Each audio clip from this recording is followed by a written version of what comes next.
I want to bring up this story simply to prove the point when I say, and I've said that earlier, that he believes in his word more than you and I believe. He believes his word is very important. He believes his touch is very important. He believes his look is very important. So he knows what he is talking, what he is doing, when he is doing. And this one experience can prove beyond a point to anybody out there, and it goes beyond the science of medicine, of healing, of anything that you can think of, because it's a fascinating story. And I'm so grateful it happened to me, because other than just the experience of it, it's taught me a lifetime of lesson of being humble. So here's how it started. Many years ago in Puttaparthi, I was walking one day after my yoga session back to the hostel, and I found some village urchins jumping up and down and hitting something on the road. And when I got closer, as I walked past, I saw they were hitting a snake. And my heart immediately went out to that snake. And they were jumping up and down, hitting in kotra and all, they were talking in Telugu, and nobody had, as I watched it, nobody had the guts to hit the snake on, it was a cobra, nobody had the guts to hit it on its head, which I later learned would be the fastest and the easiest way to kill a snake, not by hitting the rest of its body. So this poor snake slithered away, more bruised and more dangerous, I guess, than before. And these boys were saying, good, we should not allow this. That's why I tell you, we have an amazing way to justify whatever we do. We can kill a snake and justify it. We kill human beings and justify it in the name of religion. It's fascinating how we can justify anything and everything. So I was so upset with that. I said, never again will I allow a snake to be killed in my presence as long as I know. I have a fascination for snake. And I didn't realize it till that day that I had the secret love for snakes. I know it doesn't sound, my wife will go yuck, but I do. And so I started catching, and Puttaparthi, the name of Puttaparthi is anthill, the house of snakes, the name itself. So there are plenty of snakes, and being the tropical climate, there's plenty of cobras, the brown cobras. And so I ended up catching these little snakes. From little it became medium-sized snakes, then it became big snakes. They would sneak their way into the college campus, or somebody would spot them in the hostel, right behind, where the garbage was, the food was dumped. And so where the food is dumped as waste before they picked up, there are rats, and where there are rats, there'll be snakes. So it wasn't uncommon for us to bump into cobras here and there. And slowly, the word spread around that, hey, Sundar can catch a snake. Initially, I had told them, if you see a snake, let me know, because I don't want you to start killing it. I can catch it and then take it away and put it out somewhere.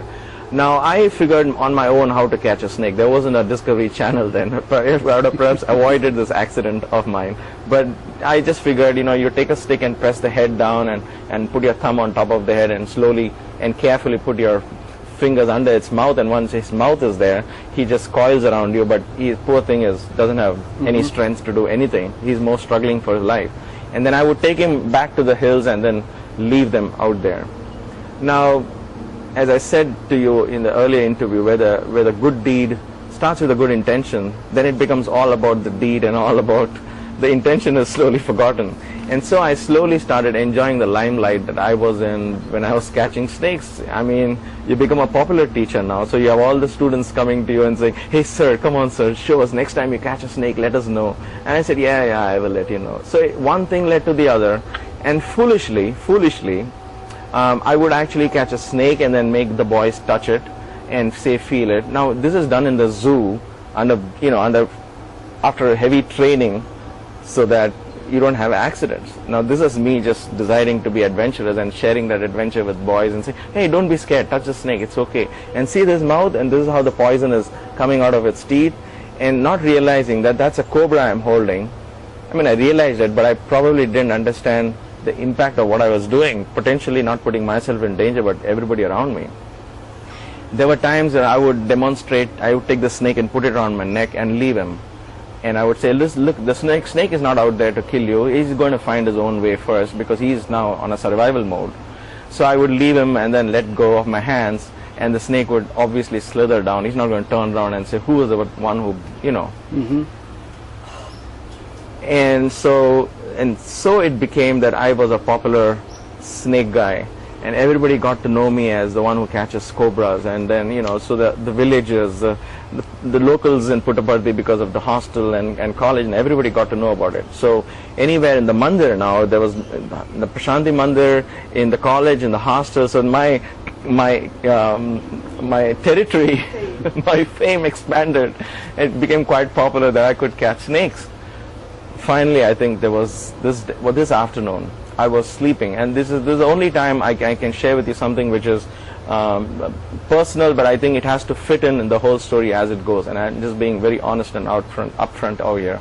I was sleeping, and in the midst of a vivid dream, and I'll come to that vivid dream later, which is actually a prologue to the story, but I'll come to it later. I was in the midst of a vivid dream when I was woken up around 2:30 or so in the afternoon. I was taking a small siesta because I didn't have classes to teach, and I was taking a siesta in the hostel. Somebody woke me up and said, "Sundar, there's a snake in the college." And I woke up and I said, you know what, by the time I go there, there's going to be no snake. I mean, no snakes waiting, in a corner waiting, hey, Sundar is going to come and catch me. By the time people spot a snake and they call me and I go, invariably the snake wouldn't be there. So I asked this boy, are you sure he's there? Because by the time we go, I knew there was time. It was time for darshan.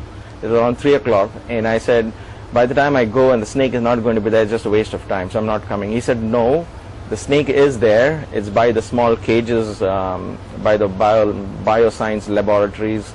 And he's been cornered. He's in the concrete floor. He's not moving. And there are people around, made a big circle. And there are some villagers with daggers and sticks waiting to kill it. So we have told them, wait, Sundar will come and you don't have to kill it. So I said, all right, I'll come. And since I got up from sleep, I wore my Hawaiian sandals, like the one you're wearing, where your toes are all completely exposed, like this famous Puttaparthi sandals. Flip-flops, thank you. Flip-flops. I wore the flip-flops, quickly wore my flip-flops and started walking towards the college. Normally I would wear shoes. I would always remember to wear sneakers. By then we were in sports meet and we had sneakers and things like that. But that afternoon, I don't know, I wasn't thinking correctly. I wore my flip-flops and started walking to the college.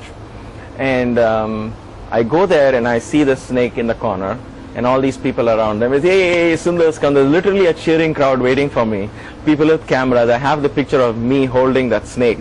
I have it here, and I have a soft copy of it in case you want to put it out there. But I feel very ashamed though. Anyway, they took pictures of the snake, of me. Anyway, I went there. I looked for a stick. I put the head down, caught him, and this guy was huge. He was almost my height, 5 foot 5 inches. Huge snake, and I had to hold him like this instead of, usually the mouth I would hold like this, but the mouth is so big I had to actually hold him just like this. It was this thick throughout. Anyway, so I catch him and then tell the villagers and everybody to go away and then pose for some pictures. And that day was the first time when somebody took pictures. And so I posed for pictures, put the snakes, stretched the snake out and called one boy of equal height, and that boy stood, and I said, oh my gosh, don't be scared, I'm just measuring the snake's height. I was in cloud 9, literally enjoying the glamour, and then all the good intentions were still there, but I think that was way out, forgotten. And I walk up to the Hanuman statue was not built then. The Krishna statue was built. So the Hanuman statue was just the top of the hill. So I decided to go all the way up there and throw the snake out on the other side. Now as I walk up to the Krishna statue and go up to the Hanuman statue, and I was about to throw the snake, a bunch of students came running behind me. Normally I wouldn't allow them to come all the way up to the hills, because now you're in snake territory. You're not in the compound, in the concrete. They came up and said, oh sir, we missed this whole thing, come on, every time we miss it, every time you catch a snake we miss it, and please show us again how to catch a snake. We never know when we'll get a chance again. And I decided that day, all right, what the heck, let me show them how to catch a snake. So I looked around for the same stick which I press the head, and I didn't find any, and I said, oh, you know what, I'll just try a new thing. I'll just put my foot on top of the head and press him down. This is all going in my head, and little was I thinking that I'm wearing flip-flops, and that could be a dangerous thing that I'm trying with a wild snake. Might be a morsel for that snake to sink its fangs into. Right, and so I hold the tail of the snake, and of course I tell them I had basic sense to keep them at a good distance. Told them stay there and watch. So I held the tail of the snake and let go of the head. Yeah. And so the snake cannot climb on its own body, but so the snake was going like this on the ground, and I held him far out like this, and his head was on the ground. I let it down a little bit so his head was on the ground. He was trying to escape, poor thing. He's fighting for his life. He was not out here to help me with this freak show that I was putting up. And so when I saw his head and his hood spread out like this on the ground, I thought it was a good time now to put my foot on top. I put my foot on top of his head, looked up at the boys and said, this is how you first hold his head. And that 10 seconds or 5 seconds or whatever it took for me to do that, I didn't realize that this was not a concrete floor underneath. Because when I put a stick on top of the snake could not go underneath because it was concrete floor. I've never caught a snake in the wild. So when I put my foot on top, I thought he stays pressed, but he's fighting for his life, and that's pure muscle. So he dug himself underneath the sandy ground, which was very easy for him. He dug himself underneath, and now my foot was right in his side. He gave one nasty bite. A 5 feet 5 inch cobra, a huge snake, gave me one nasty bite and let go. What was your immediate reaction? Now you would think, and that's why I said I'll be upfront and humble and honest here. You would think a person who practiced 10 years of yoga, completely into Swami's fold, meditating, at this point, I would have said, Swami, Sai Ram. I said, ouch! All that came from my mouth was, ouch! No Sai Ram, no Swami, nothing. That was the last thing probably in my mind. So that's again another thing, is how you think you're ready but you're not. Anyway, it didn't really matter, I guess. At that point, I felt a sharp twinge of bite. I knew it bit me. So I quickly flung him into the bushes, and I maintained a straight face, and I told the boys, oh, hey, it's okay, let's go back. 2 of my colleagues were with me. They saw this happening. They were much closer than the other boys. The other boys didn't know exactly what happened. So these colleagues, 2 of them, they said, Sundar, have you been bit? I said, yeah, I think I've been bit, but let's go to the hospital. Don't worry, it's okay. My initial thing was negation. I just wanted to negate the whole thing as if it didn't happen, because it was too much for me to think of what if it's true. So the immediate reaction was, oh, no, nothing, it's not big. I'll just go to the hospital and take a blade and slice it out and let the blood flow out, and I should be okay. And then as I started walking from where the Hanuman statue is now to the Krishna statue, which is probably a couple of 100 yards, by the time I started walking down, then the pain hit me. All of a sudden, it started hitting me, and then I thought my foot was on fire, because that's poison. I couldn't even take a step. The pain was unbearable. That's when I realized I cannot go to the hostel. I have to go to the hospital, which is again walking distance. I wasn't afraid of snakes because I've caught them so many times. The thought of death and other things didn't hit me yet. All that, the pain was so immense, I told the boys, okay, let's head to the hospital. Two of my colleagues were with me. So they said, all right. One of them was a science student. He said, Sundar, you're not supposed to walk. It's a snake. Cobra has bit you. Let us carry you. I said, carry me? No way. Look at me and create a scene. I don't want to be carried. The great snake charmer cannot be carried. I said, I'll walk to the hospital. I did everything that was not the right one. I tied a tourniquet, you tied a tourniquet, but I tied it in the wrong place. And I tied it in the ankle out here. If you can. Yes. And the reason why I want to show it is because I did take the precaution as I thought. So I tied a tourniquet here, but apparently both sides are bones here. So when you tie a tourniquate here, it's not going to be helpful. You should tie a tourniquate here. But I tied it here. Okay. And this is the place where the snake bit me. It's a big mark. It still hurts me. And big mark. It's huge. This is exactly where it bit me, and it became a mark. And I'll come to this in a bit. But so the tourniquet that I tied here was not helpful. Apparently, as the doctors told me later, he said, that's the wrong place you tied a tourniquet. Hey, like I said, there was no Google, there was no place, they wait for us to prepare for this. Anyway, so I walked to the hospital, and Dr. Alreja is waiting there to greet us. Now, as I'm walking to the hospital, though the pain was unbearable, I'm still talking to my colleagues, and I'm telling them, hey, listen, we go there, Dr. Alreja is going to be there. Now, I have been in Baba's room, and I know every evening Dr. Alreja meets Baba. So now it's hitting me like, oh my gosh, what have I done? What have I done? I mean, I could be sent home for this stupid act of trying to be a snake charmer and putting myself in danger. What if Baba gets to know about this physically? I mean, pardon us, because we are so close to him, sometimes we treat it. What if Dr. Alreja gets to know what happened, and if he tells Baba this, I'm going to be out. Baba is going to get so angry of what I did. He could send me out of the ashram. And so I tell these boys, please let me do the talking. You guys don't talk. I'm going to stretch the truth as much as I can.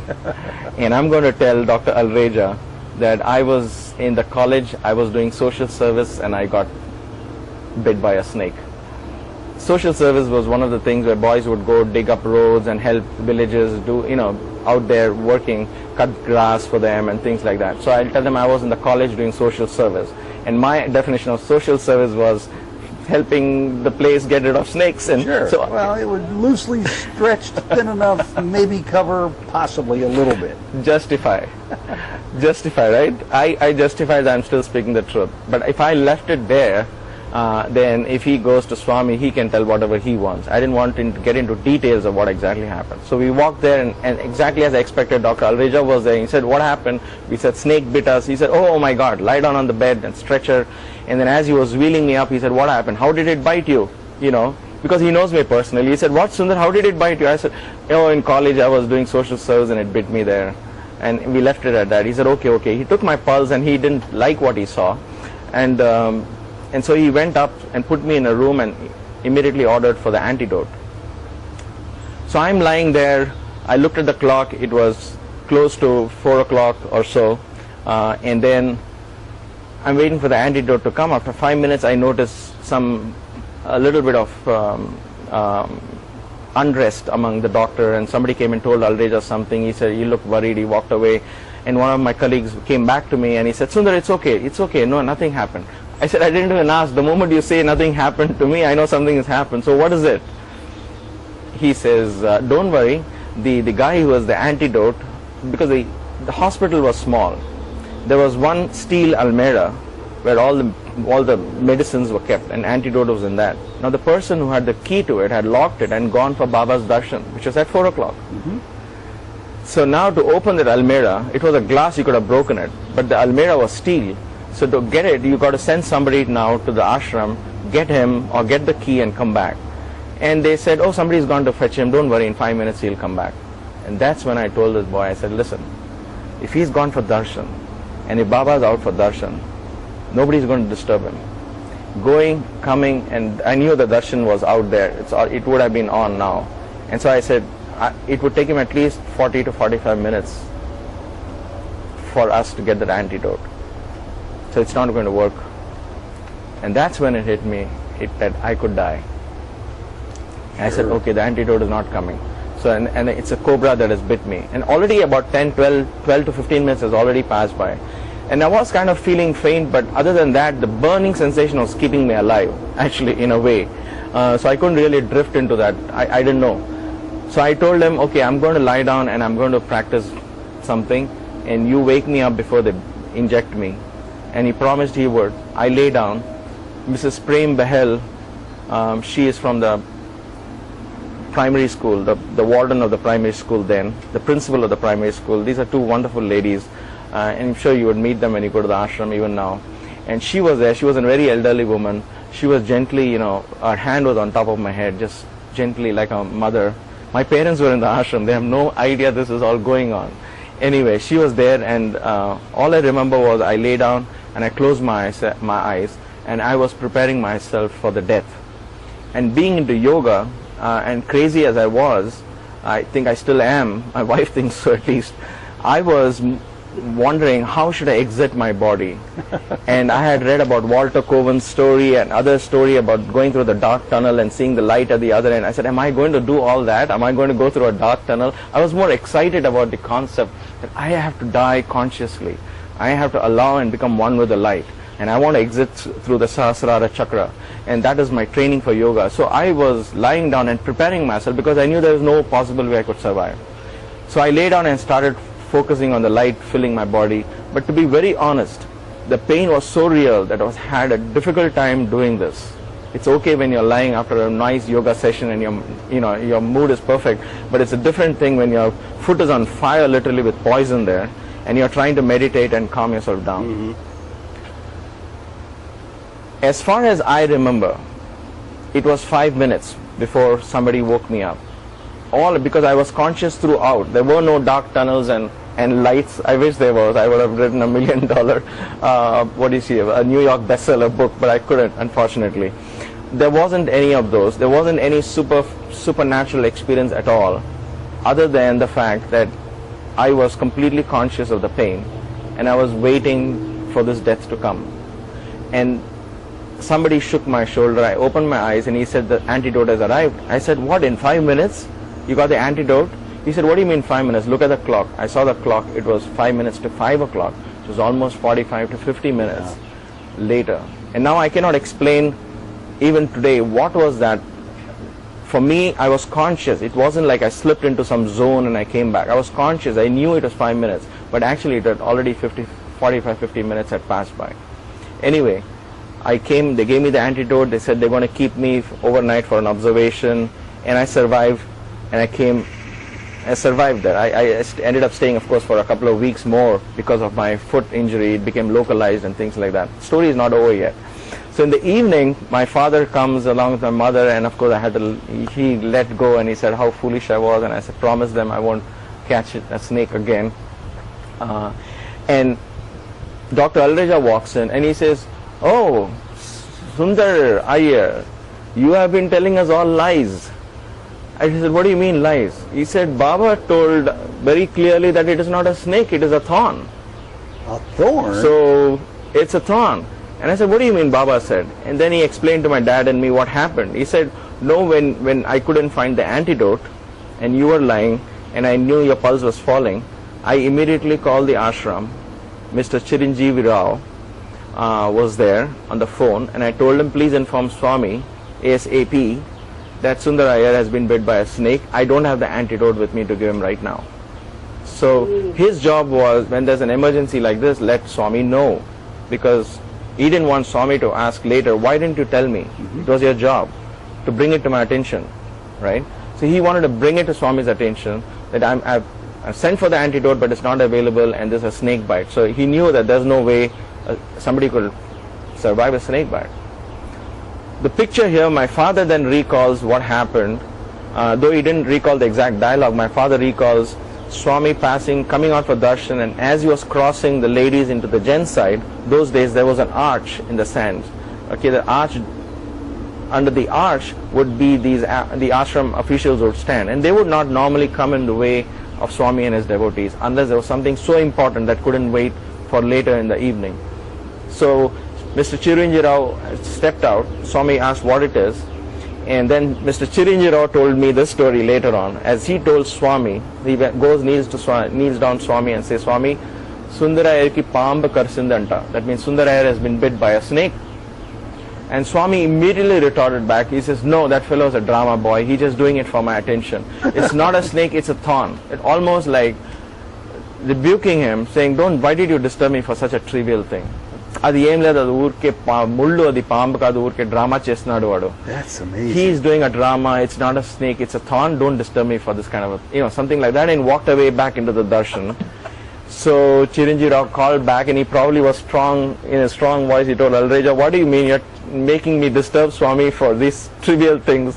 So Alreja comes later and tells me, Sundar, you have been telling lies. This is what happened. But what would account for the pain and the venom and whatever came off that thorn must have been like a snake venom. You and I know it's a snake, and all my friends knew it was a snake. I knew it was a snake. But here's the thing. Here's the whole thing. I was so upset that evening when I heard this verse. I said, no vibhuti, no nothing. All I get is this kind of a thing, and Swami just puts me down, make me look like a fool. It was a snake, Swami. Come on, give me a break. You can't say it's a thorn. I was thinking in my head. All right. 2 years later. 2 years later. I never got an answer for it. I kind of, went past that story, and I forgot about it. I always wondered why was it that a snake bite, a cobra bite, which is supposed to be systemic in nature, which would cut your oxygen supply to the brain and immediately kill you within 15-20 minutes. How was the whole thing localized in my foot? and then it became a local wound, and the wound was treated, blah blah blah. That's a whole different story. But I was always wondering why and how. I mean, I didn't have any supernatural experience either, so it was like a big thumbs down from me. But I definitely learned the lesson that I would never go and do this snake catching incident, at least not in public's view, and I kind of completely refrained from doing any of such things again. 2 years later, now that's why I said there's a prologue and an epilogue for this. Let me finish the prologue now. As I was lying that night in the hospital, and I was thinking of the day's events, that's when it hit me how foolish I was and how serious I could have been in trouble. And I actually died. My parents left and everybody left, and I was just going to sleep. And then it struck me that the afternoon, if you remember, I told you I was in the midst of a vivid dream and I was woken up. I went back to that dream, and it hit me all of a sudden. In that dream, I had died, and I'm opening a manhole, and I'm coming out of it, and there's very cloudy skies, and I see my grandfather and great grand aunt and all these people around me. It's fascinating. I'm seeing all of them in this dream. I recollected that dream, and as I'm saying this now, I can get that dream. It was so vivid and clear. And I look around, and in a distance, a palanquin is coming towards me. 4 people are carrying a palanquin. They put it on the ground, and the curtain parts, and there's Swami inside. He says, "Come here." So I go to Swami, and I kneel down, and Swami says, "Do you want to come with me, or you want to go back down?" And I look at Swami, and I'm thinking of the chances I'm getting with Swami down there. I'm thinking, "Swami, I want to go down." He said, "Good, take namaskar." So I remember touching his feet, and I was woken up, and all this happened.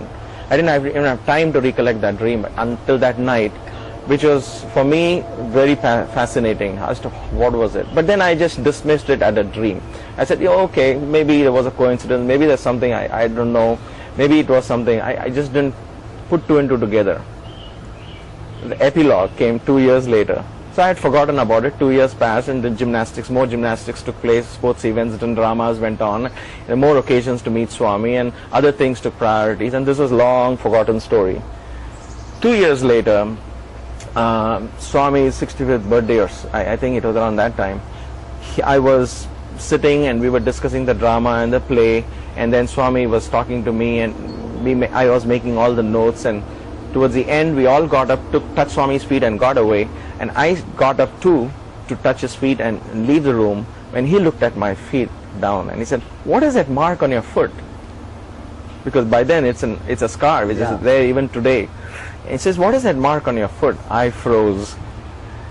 I said, "No, Swami, please don't make me say anything. I'm going to get into trouble now. I don't want to, you're standing in his presence. I couldn't obviously lie or even stretch the truth. I have to be blunt and honest about it.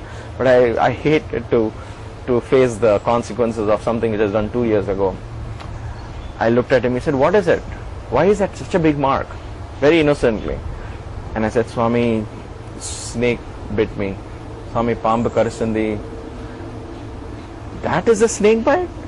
Is it a snake?" "It wasn't a snake, was it?" He looks. And I'm looking at Baba, and I'm telling him almost instantly, "No, Swami, it was a snake." Now, I want to pause for a second here, just because in Krishna and Arjuna's relationship, Baba would often tell this story, and it's a very common story from the scriptures.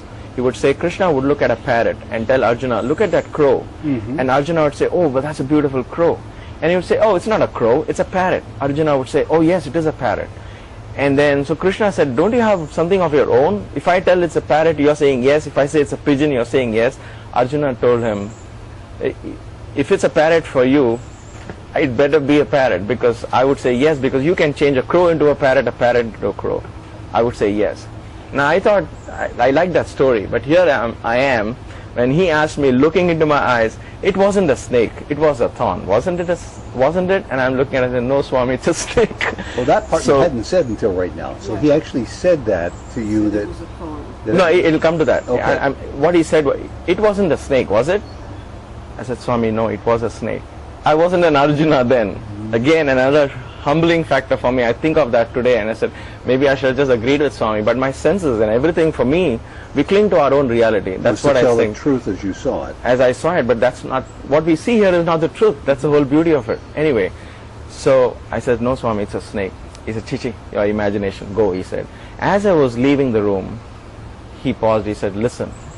And that time it was a different voice, completely different voice, a voice of one who knows. Listen, he said. I turned around and looked at Swami. He said, from my mouth, I will never say it is a snake. It is a thorn, it is a thorn, it is a thorn. From my mouth, I will never say it is a snake. నా note నుంచి అది ముళ్ళని ఎప్పటికీ రాదు. నా note నుంచి అది పాంబని ఎప్పటికీ రాదు. అది ముళ్ళు ముళ్ళు ముళ్ళు. Po, he said. And as I came out and sat in the bhajan hall, I was shivering because the truth of that statement hit me. And then I recollected 2 years ago when Chiranjeev told him, at that moment, there was no time left. It was just at that time when he had to decide and will it. There was no time even to write in the air and wave palms, no time to create vibhuti and send it to me.